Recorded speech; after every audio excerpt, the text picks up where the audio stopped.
Check Republic के Brno शहर में यूक्रेन के लोगों को गोली चलाने की मुफ्त ट्रेनिंग दी गई। इसके लिए चेक रिपब्लिक की एक सुरक्षा कंपनी आगे आई और उसने रूस से जारी जंग के बीच यूक्रेन के लोगों को गोली चलाने की मुफ्त ट्रेनिंग देनी शुरू कर दी। दुश्मन के तौर पर एक कागज पर बंदूक पकड़े आदमी की तस्वीर बनाई गई, जिस पर एक गोला बनाकर यह समझाया गया कि कैसे दुश्मन की छाती पर निशाना साधा जाता है। यूक्रेन के कई लोग वहां ट्रेनिंग लेने पहुंचे, जिन्हें गोली चलाने की टिप्स दी गई। ये ट्रेनिंग देने वाली उस कंपनी के मालिक का मानना है कि वो इस तरह यूक्रेन को आजादी दिलाने में उसकी मदद कर सकते हैं।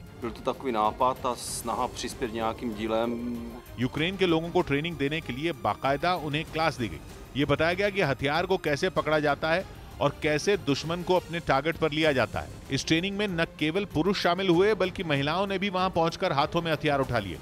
तो वहीं रूस पर कई देशों के प्रतिबंध लगाए जाने के बाद दुबई में उसके कई प्राइवेट जेट फंस गए। खबर है कि दुबई में रूस के कुछ अमीरों के 100 से ज्यादा प्राइवेट जेट फंस गए, जिन्हें दुबई के अलग अलग एयरपोर्ट पर खड़े रखने रूस की मजबूरी बन गई।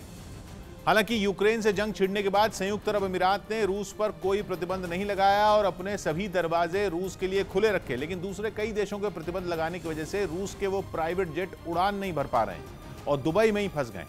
बताया जा रहा है कि इन प्राइवेट जेट को प्रतिबंध से बचाने के लिए दुबई भेजा गया था, जो 15 फरवरी के बाद से अप्रैल की शुरुआत तक दुबई पहुंचे थे और वहीं फंस रहे।